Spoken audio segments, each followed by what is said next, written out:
हमने स्टार्ट किया था कि जितने भी हमारे कुछ पॉइंट्स हैं जिनके बिना इंडिया में कॉन्ट्रैक्ट नहीं बन सकता, उसमें हमने ला लॉफुल कंसिडरेशन। इसमें हमने कहा कि जब तक दो तरफ से कंसिडरेशन नहीं आएगा कॉन्ट्रैक्ट नहीं बनेगा। फिर हमने कहा कि इंडिया में कॉन्ट्रैक्ट करने के लिए होनी चाहिए आप में कैपेसिटी, यानी कि आप माइनर नहीं होने चाहिए, आप अनसाउंड माइंड नहीं होने चाहिए और आप डिस्क्वालीफाइड बाय नहीं होने चाहिए, तो आप कॉन्ट्रैक्ट कर पाओगे। ठीक है। इसके बाद हमने कहा फ्री कंसेंट, और फ्री कंसेंट के लिए हमने कहा कि आपकी जो कंसेंट है, आपकी जो एक्सेप्टेंस है, वो आपकी मर्जी से आनी चाहिए, किसी और के प्रेशर में आके नहीं। तो अगर आप किसी और के प्रेशर में आकर के कंसेंट दे रहे हो तो ये क्या बनेगा, फ्री कंसेंट नहीं है, और नहीं है तो कॉन्ट्रैक्ट कैंसिल। तो इंडिया में फ्री कंसेंट कब कब चली जाती है, 5 चीजें पड़ी थी: person, under influence, fraud, misrepresentation, mistake. ये जब भी आएंगे ये कॉन्ट्रैक्ट को कैंसिल कर देंगे, ये बेकार कर देंगे, फ्री कंसेंट खत्म हो जाएगी। ठीक है। अब देखते हैं और क्या चीजें हैं जो इंडिया में कॉन्ट्रैक्ट करने के लिए चाहिए। तो तीन इन चीजों के अलावा नेक्स्ट में देखते हैं।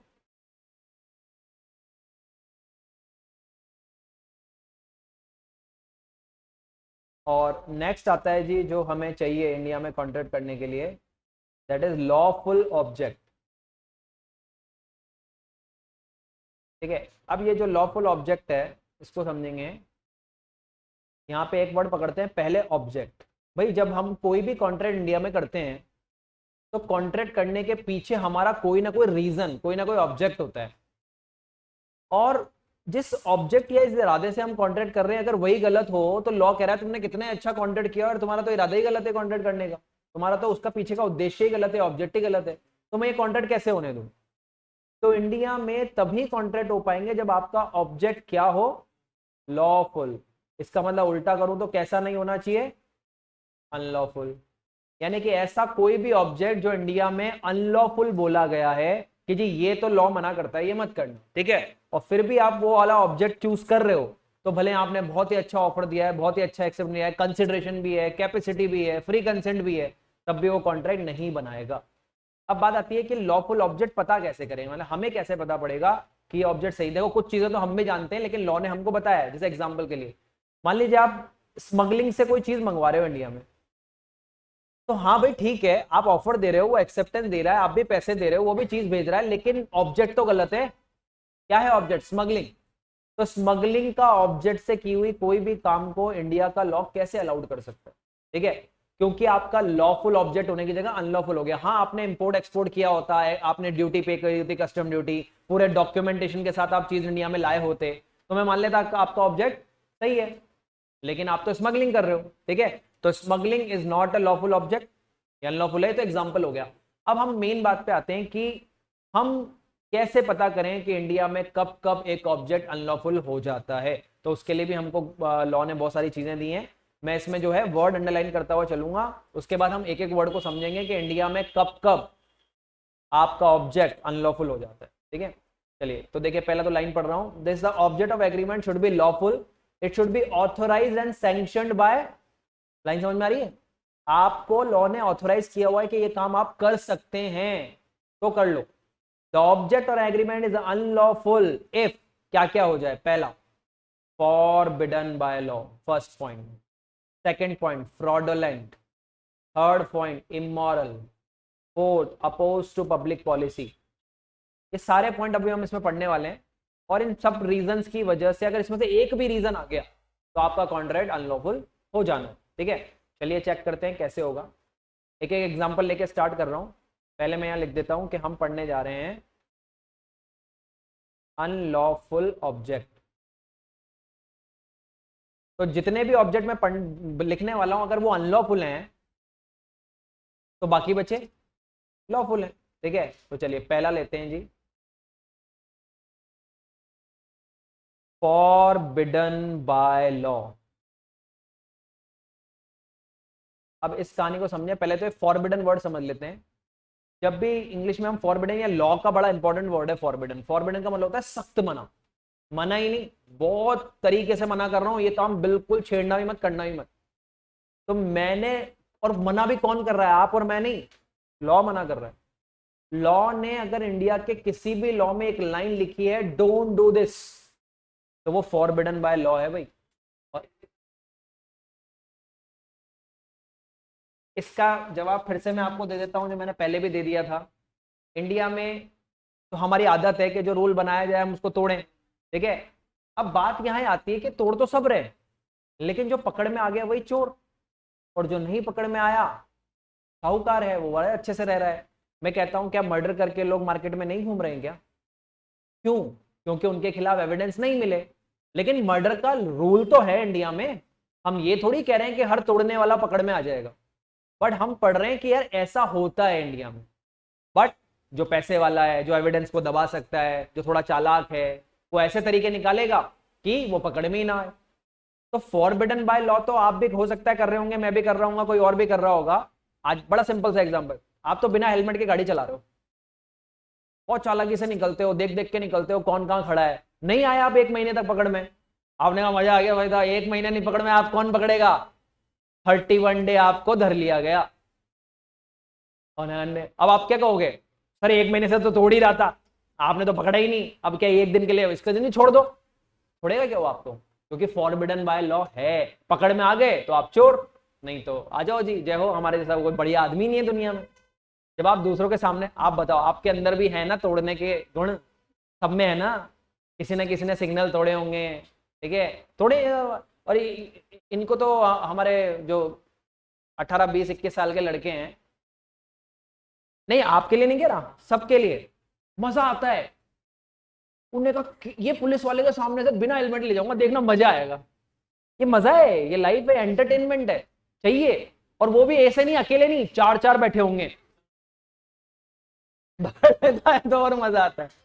4 4 बैठे होंगे और चारों एक दूसरे को कह रहे होंगे निकाल फटाफट।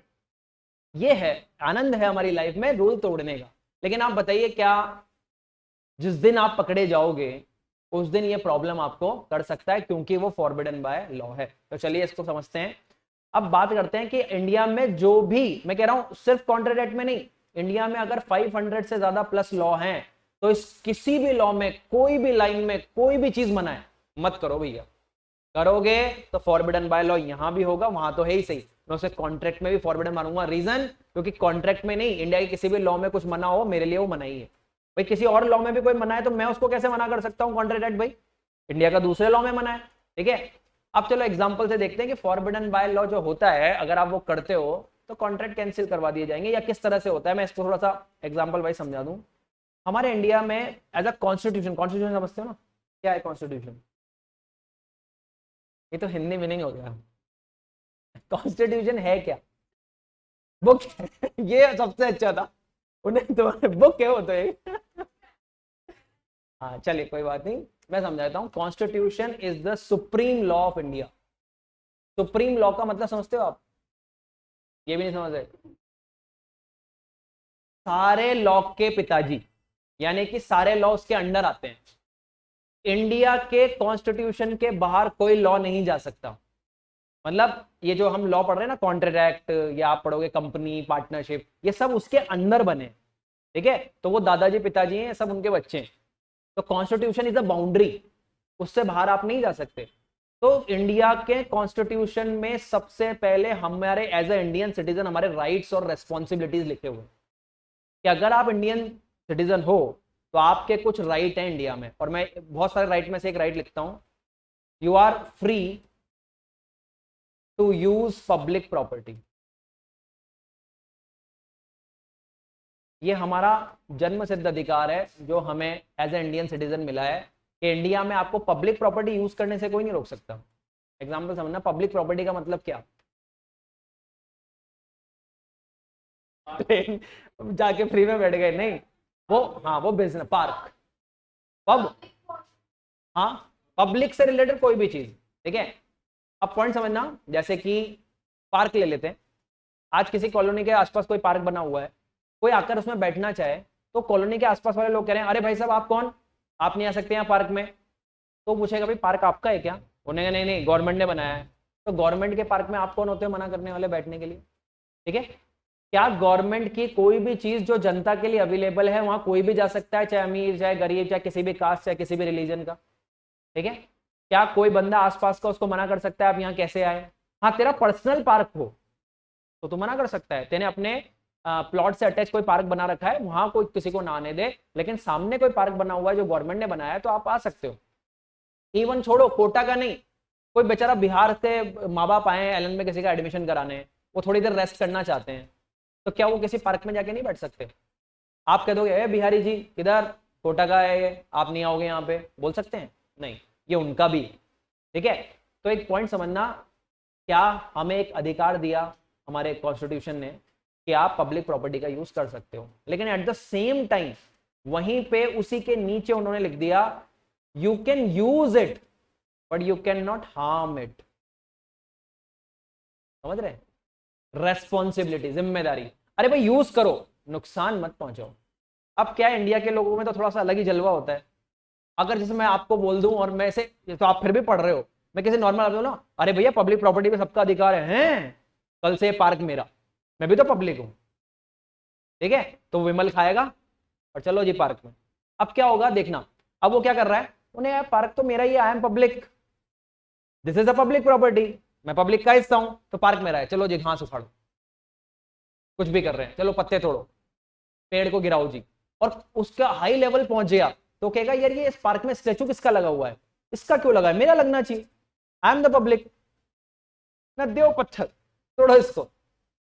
क्या कर रहे हो आप? हाँ, क्या अब पुलिस वाले आके आपको वहां से, उन्हें कहा दोबारा घुसना मत यहाँ पे, बिकॉज तूने क्या कर दिया, वो कर दिया जो फॉरबिडन बाय लॉ था, तो तुम्हें 2 मिनट में वहां पे आने से रोक दिया जाएगा। इवन आज के लिए नहीं, आगे वाले टाइम के लिए भी बैन कर दिया जाएगा आपको, क्योंकि आपने कुछ गलत किया जो फॉरबिडन बाय लॉ था। ठीक है, शाहरुख खान को वानखेड़े स्टेडियम में 5 साल का बैन मिला। वानखेड़े स्टेडियम में जो टिकट लेके आएगा उसको आप नहीं रोक सकते, वहां मैच चल रहा है, लेकिन वानखेड़े स्टेडियम में क्यों रोक दिया गया? सिर्फ एक रीजन की वजह से कि आईपीएल के मैच के बाद जब केकेआर हार गए थे, मतलब उनकी टीम जो थी, तो उसने वॉचमैन से रात को गाली बकी और एक तरीके का हंगामा किया वहां पे। ठीक है, उन्होंने कहा आप ऐसा कर रहे हो तो आप क्या कर रहे हो, हार्म कर रहे हो इस जगह को, यहाँ पे थोड़ा एब्यूजिव लैंग्वेज घुसा रहे हो यहाँ पे। उन्हें अगले दिन से बैन, 5 साल तक नहीं जा पाए भाई साहब, वापस वानखेड़े स्टेडियम में एंट्री नहीं मिली। क्या हो रहा है? You are doing what is forbidden. तो पॉइंट सिंपल सा है, आप सिर्फ वो करो जो लॉ ने हाँ बोल रखा है। जब आप ना वाली चीज पे चले जाओगे ना, तो लॉ 2 मिनट में खींच के आपके सारे राइट्स छीन लेगा और आपको वो काम करने से रोक देगा जो आप करना चाह रहे हो। ठीक है, तो वो चीजें, अब ये इंडिया के किसी भी, मैं इसको कोई क्राइटेरिया नहीं दे सकता, इंडिया के किसी भी लॉ में जो भी मना है, मैं यहाँ पे बोल रहा हूँ जो भी मना है, वो सब इंडिया में अनलॉफुल ऑब्जेक्ट बनेगा। ठीक है, पहली चीज। चलिए जी आगे बढ़ते हैं। पहली चीज तो हो गई फॉरबिडन बाय लॉ। दूसरी चीज जो इंडिया में बिल्कुल नहीं करें, क्योंकि ये करते ही आपका ऑब्जेक्ट अनलॉफुल हो जाएगा, दैट इज फ्रॉडलेंट। और फ्रॉडलेंट को आप फ्रॉड भी बोल सकते हो, अभी भी पढ़ के आए, मैं दूसरे तरीके से समझा रहा हूं। अभी तो हम फ्रॉड पढ़ के आए कि वो फ्री कंसेंट को खत्म करता है, लेकिन उल्टा चलो जी, फ्रॉड इंडिया में फ्री कंसेंट की प्रॉब्लम नहीं करता, फ्रॉड इंडिया में क्रिमिनल एक्टिविटी भी है, क्राइम है भाई, किसी के साथ आप धोखा कैसे दे रहे हो आप उसको। तो क्या उस पॉइंट ऑफ व्यू से छोड़कर अगर इस पॉइंट ऑफ व्यू में आए, तो लॉजिक लगाना, किसी को धोखा देने के इरादे से कॉन्ट्रैक्ट करना, इसका मतलब आपका ऑब्जेक्ट पहले से ही गलत था, अनलॉफुल था आपका ऑब्जेक्ट। और अगर आपका ऑब्जेक्ट अनलॉफुल होगा तो मैं ये इंडिया में कैसे होने दूंगा? ठीक है, हाँ मैं आपके फ्री कंसेंट में इसको वॉइडेबल तो कर दूंगा, लेकिन यहां आए अगर आप आए तो मैं इसको अनलॉफुल ही कर दूंगा। तो क्या इंडिया में धोखा देने के इरादे से अगर आपने कोई भी कॉन्ट्रैक्ट किया है वो फ्रॉडलेंट होगा, और फ्रॉडलेंट होगा तो अनलॉफुल होगा। ठीक है, ये भी सिंपल था, इसमें ऐसा कुछ खास नहीं है। तीसरे पे आते हैं, implies injury to person and property। ये लाइन शायद वहां नहीं होगी तो आप बाद में लिख लेना, imply injury to person and property। इस वर्ड पे जाना, इंडिया में ऐसा कोई भी कॉन्ट्रैक्ट जो क्या दे इंजरी, किसको, या तो किसी पर्सन को या किसी प्रॉपर्टी को, उसकी प्रॉपर्टी या उस पर्सन को इंजरी देने वाला कॉन्ट्रैक्ट आप इंडिया में नहीं कर सकते। मतलब उसका क्या होने वाला है, कोई फिजिकली या मेंटली वो नुकसान होने वाला है, उसको उसको कुछ दर्द पहुंचने वाला है। हाँ,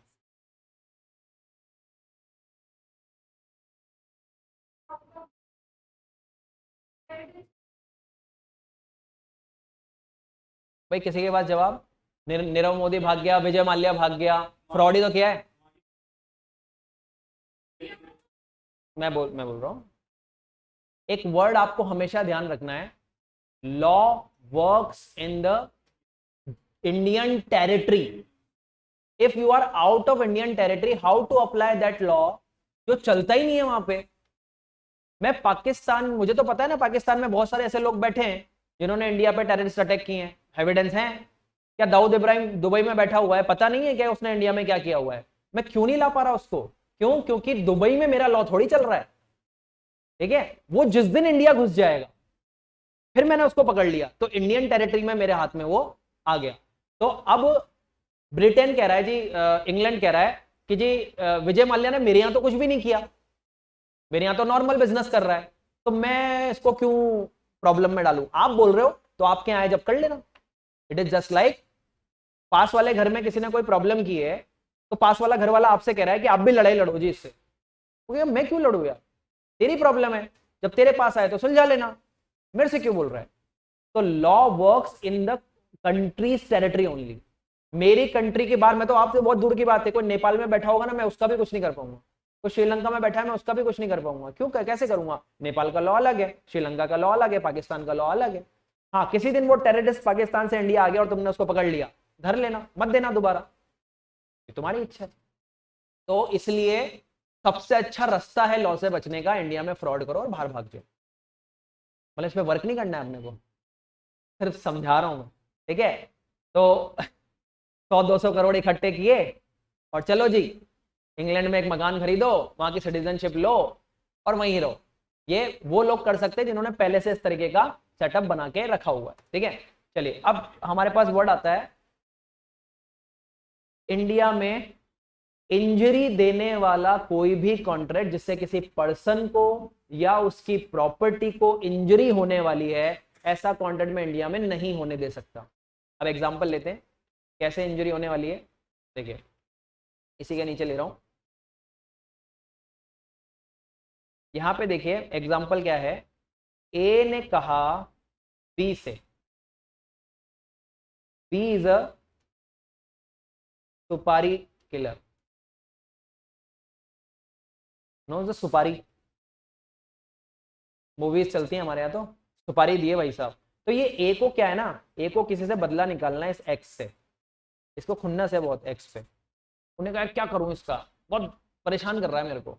तो ए गया बी के पास और बी को बोला, देख भाई यार मेरे को ये एक्स है, इससे बड़ी प्रॉब्लम है, तो इसका कुछ पिया पाचा कर दे यार, इसका कुछ सेटलमेंट बिठा। तो बी ने कहा नो प्रॉब्लम सर, मेरा तो बिजनेस ही यही है, रेट लिस्ट लगी हुई है। देखिए, एक हाथ तोड़ने के 10,000, एक पैर तोड़ने के 20,000, सर फोड़ने के 50,000, पूरा ही खत्म करना है तो 2 लाख। लाइए जी, कौन सा रेट लाइए लाइए, कौन सा प्रोडक्ट लेंगे, कौन सा प्रोडक्ट लेंगे। ठीक है, तो ए ने कहा नहीं नहीं यार इतना कुछ नहीं करना, बस वो तो 10,000 रुपए ले ले और उसका एक हाथ तोड़ देना। ठीक है, तो ए ने दिया ऑफर कि मैं 10,000 दे रहा हूं, उसके हाथ तोड़ देना। बी ने कहा लीजिए सर, लाइए फोटो, हम अपनी सर्विस देने के लिए, हम अपने काम में बिल्कुल ऑनेस्ट रहते हैं, आज ही शाम को आपको हाथ तोड़ने की खबर मिल जाएगी। तो जाइए, बी गया और बी जाके बोलता है और एक्स भाई साहब क्या हालचाल, उन्हें सब बढ़िया। उन्हें हाथ ऐसे करो ना यार, उन्हें क्यों, वे तोड़ना है, मैंने पागल वागल ले गया भाई, हाथ तोड़ देगा। उन्हें कहा मैंने कॉन्ट्रैक्ट किया, हाथ तो तोड़ के जाऊंगा। तो क्या इन दोनों के कॉन्ट्रैक्ट की वजह से इसको क्या हो रहा है, इंजरी? ऐसा कॉन्ट्रैक्ट में इंडिया में कैसे होने दे सकता हूं कि तुम दोनों के कॉन्ट्रैक्ट से किसी थर्ड पार्टी को इंजरी हो रही है? ठीक है, ये कॉन्ट्रैक्ट बिल्कुल अनलॉफुल है क्योंकि इसका ऑब्जेक्ट ही गलत है, किसी को इंजरी पहुंचा। ठीक है, चलो जी, किसी ए ने बी को कहा कि एक्स को तो कुछ मत करना, पर्सन को एक काम करो, उस एक्स के ऑफिस में जाके तोड़फोड़ कर दो, यानी कि उसकी प्रॉपर्टी को नुकसान पहुंचा दो। तो पर्सन को नहीं पहुंचाया, प्रॉपर्टी को इंजरी करी, तो भी तो अनलॉफुल है। आपने जाके उसके कांच तोड़ दिए ऑफिस के, पत्थर मार के, और भाग गए वहां से, ये भी तो एक तरीके का क्या हो रहा है, इंजरी टू प्रॉपर्टी। ठीक है, तो ऐसा इंडिया में करना, किसी को इंजरी देना या तो पर्सन को या प्रॉपर्टी को, इज अनलॉफुल, और अनलॉफुल होगा तो ये बिल्कुल वॉइड है, बेकार है, इसका कोई मतलब नहीं रहता। ठीक है, चलिए तीसरे पॉइंट के बाद फोर्थ रीजन जो आपके कॉन्ट्रैक्ट को बेकार कर देगा या अनलॉफुल कर देगा, दैट इज इमोरल। अगर इंडिया में आपने ऐसा कोई भी कॉन्ट्रैक्ट किया है which is immoral according to society, तो वो इंडिया में अनलॉफुल होगा, बिकॉज इमोरल है तो अनलॉफुल है। अब बात समझनी है पहले ये कि इमोरल क्या होता है। Anyone, what is morality? Morality words moral तुमने तो पढ़ लिया ना वाला मॉरल।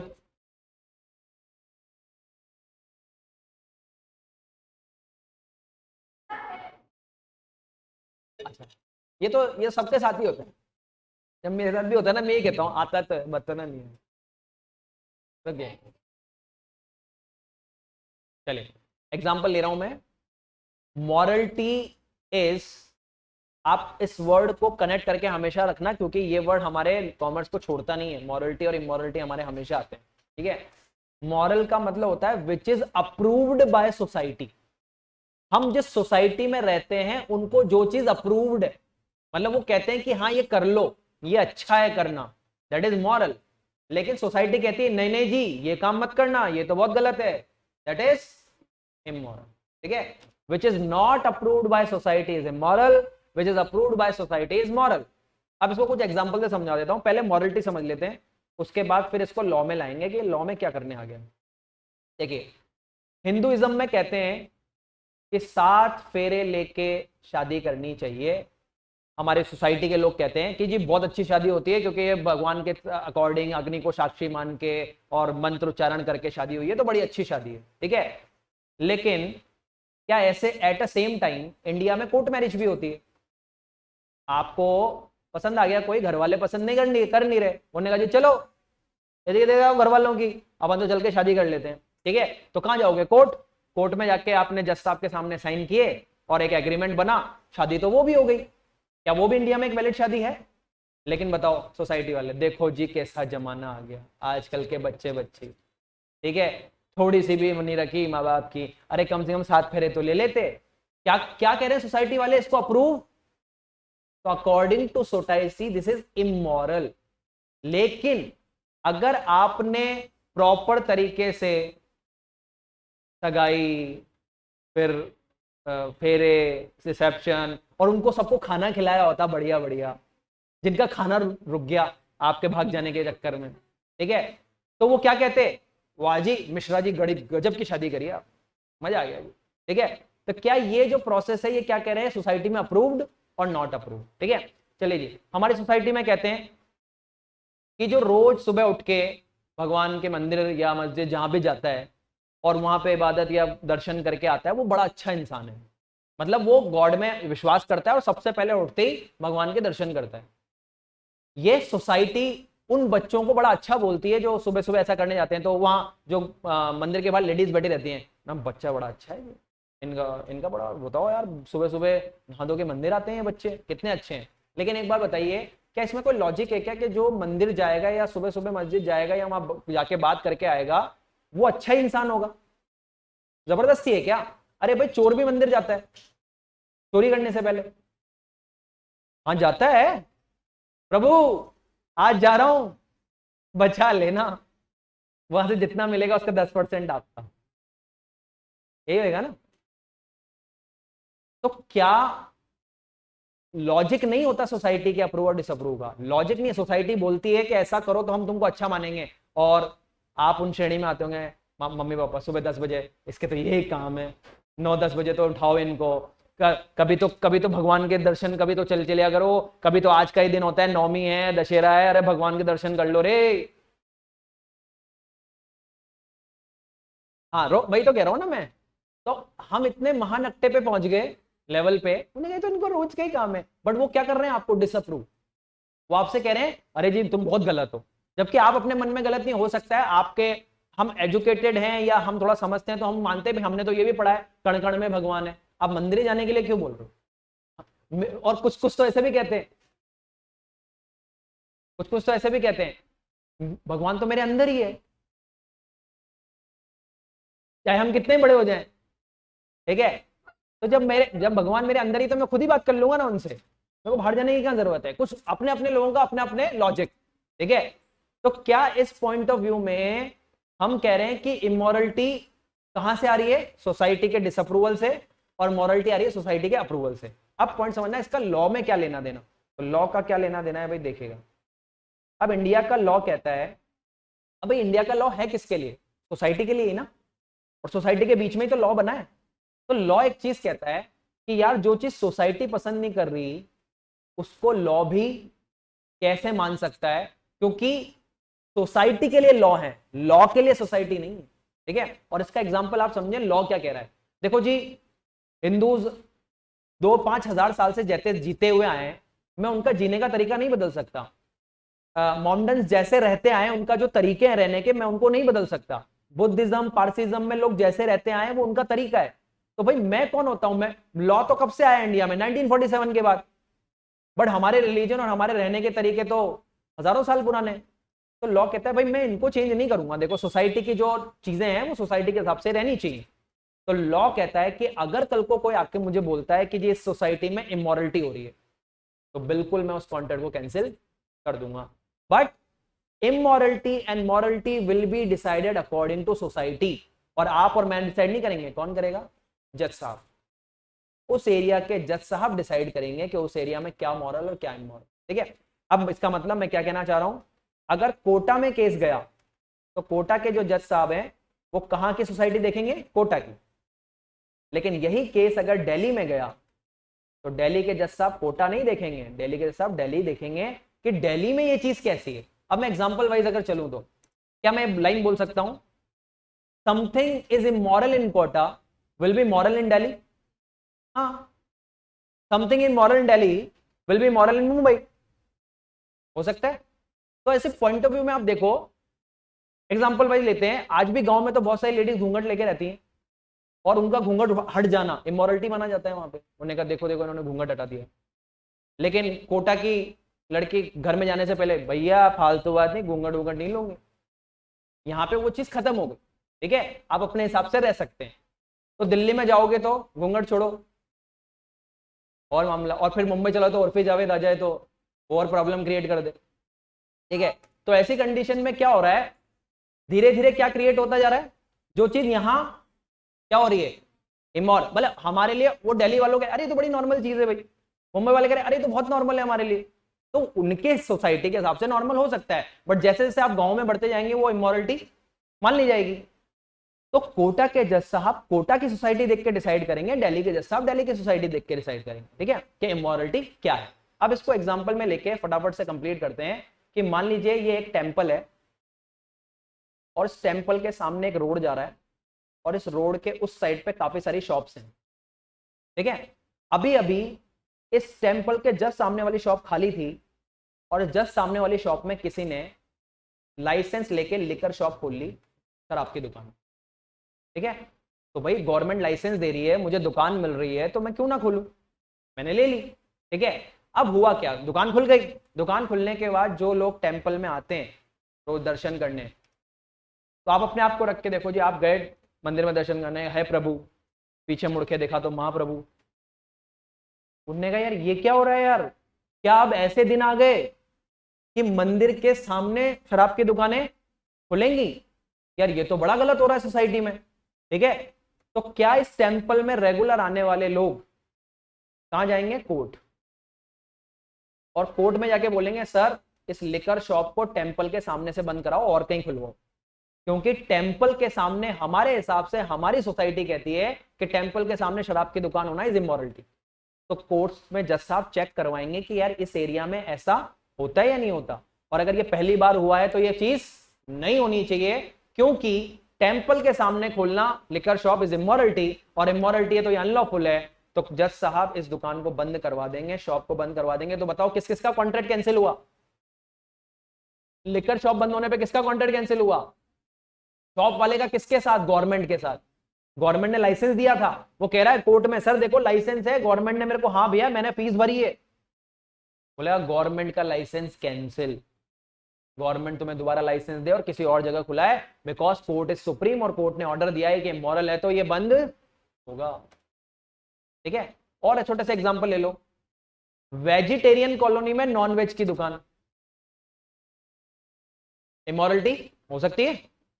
भाई वो कह रहे हैं यार हम लोगों को पसंद नहीं है ये, आप वहां खोले जहां नॉनवेज का काम चलता है, लेकिन हमारे यहाँ पे क्यों? तो वो कोर्ट जा सकते नहीं जा सकते? वो जाएंगे तो वो नॉनवेज वाला कहेगा अरे भाई मैं भी तो बिजनेस कर रहा हूँ, मेरा भी तरीका है, मैंने दुकान ली है, मैंने किराया भरा है, लेकिन गवर्नमेंट उसकी दुकान बंद कराएगी नहीं कराएगी? कराएगी।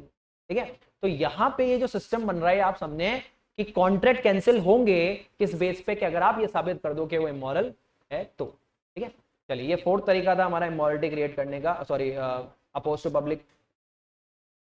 और लास्ट में हमारे पास फिफ्थ पॉइंट आता है। अब फिफ्थ पॉइंट हमसे कहता है जी अपोज टू पब्लिक पॉलिसी।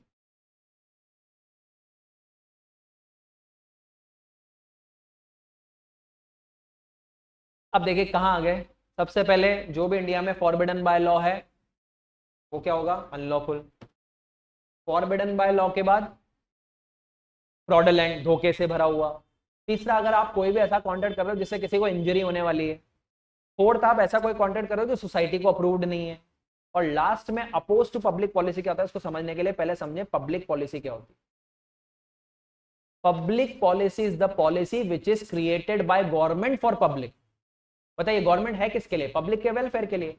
तो गवर्नमेंट पब्लिक के वेलफेयर के लिए रूल्स बनाती है ना, तो जो रूल्स गवर्नमेंट ने पब्लिक के वेलफेयर के लिए बनाए हैं उसे नॉर्मल लैंग्वेज में पब्लिक पॉलिसी कहते हैं कि पब्लिक के लिए हमें ऐसा काम करना है।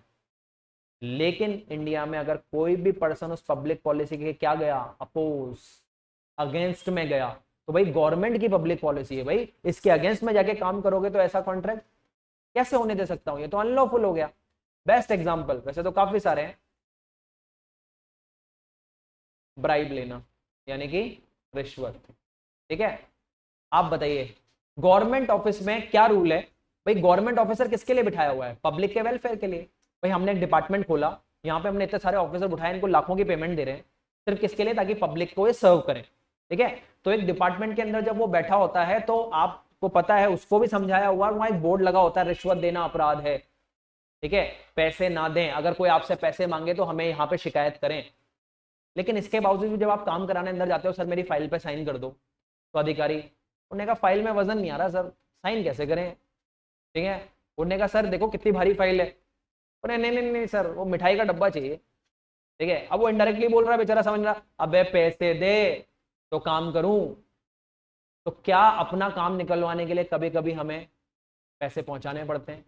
तो क्या अगर मान लीजिए किसी ए ऑफिसर ने किसी बी का काम किया, क्या लेके? रिश्वत लेके, मनी लेके, तो बताइए इन दोनों के बीच में कॉन्ट्रैक्ट बनाना, पैसे लेके काम करना। लेकिन कल को अगर ये पता पड़ गया कि पैसे लेके किया गया है तो ये कॉन्ट्रैक्ट कैंसिल होगा, क्योंकि ब्राइब लेके किए हुए काम को गवर्नमेंट कैसे अप्रूव कर सकती है? ठीक है, तो जो ऑफिसर भी रिश्वत लेके आपका कॉन्ट्रैक्ट अप्रूव करेगा वो कॉन्ट्रैक्ट बाद में कैंसिल होंगे अगर पता पड़ता है कि आपने रिश्वत लेके काम किया। क्या ऐसे काम हो रहे हैं इंडिया में? और दैट इज अपोज। क्या वो ऑफिसर अपोज जा रहा है, पब्लिक पॉलिसी के अगेंस्ट जा रहा है? और अगेंस्ट जा रहा है तो वो, आप इसको बड़ा सिंपल एग्जांपल, आपने सबके लाइसेंस बन गए होंगे, अभी आरटीओ में लाइसेंस बनवाया आपने, नहीं भी बनवाए तो आप बनवाने जाओगे तो आरटीओ ऑफिस में आप अगर सीधे रास्ते से लाइसेंस बनवाने जाओगे ना, वो महीने भर चक्कर कटवा देगा आपको। उन्होंने कहा जी अरे सर सब कुछ तो कर दिया, फिर कोई नया बहाना निकाल देंगे, फिर कोई नया बहाना, फिर लास्ट में थक हार के उनने आपको एक वहां पे दलाल मिलेगा, ब्रोकर, उन्हें क्या हुआ, नहीं बन रहा लाइसेंस? उन्हें नहीं, ला 1000 रुपए दे मेरे को, कल ही लाइसेंस बनवा देता हूँ। क्योंकि इससे क्या करेगा, वो अंदर जाके रिश्वत खिलाएगा, अपना पैसा खाएगा और अगले दिन आपका लाइसेंस आपके हाथ में आ जाएगा। क्या चल रहा है? Oppose to public policy. ठीक है, तो ये जो चीज है अगर वो भी इंडिया में होती है तो उसका भी ऑब्जेक्ट क्या हो जाएगा, अनलॉफुल, और उसका भी अगर ऑब्जेक्ट अनलॉफुल तो वो भी कैंसिल हो जाएंगे। ठीक है, तो फाइनली 5 चीजें हमने पढ़ी हैं। अगर इन 5 में से एक भी पॉइंट हमें कहीं नजर आ जाता है तो हम मान लेंगे कि ये अनलॉफुल ऑब्जेक्ट है। ठीक है, चलिए अब इसको एक बार फटाफट से वहां चलते हैं और थ्योरी में पढ़ लेते हैं जी, देखते चलिएगा। The object of agreement should be lawful, authorised by section by law, and इस पे अनलॉफुल कब कब होगा, ये आ गया, देखो ये आ गया समझ में, forbidden, fraudulent, immoral, oppose to, और एक मैंने लिखवा दिया इंजरी। पढ़िए एग्जांपल, समझ में आ रहा है क्या? और कौन से पॉइंट का एग्जांपल है? सुपारी से पैसे लेके किसी के लिए इंजरी करना, वही वाला इंजरी वाला पॉइंट, और स्मगलिंग का एग्रीमेंट अनलॉफुल होगा। क्या पॉइंट क्लियर है? चलिए जी आज के लिए इतना ही।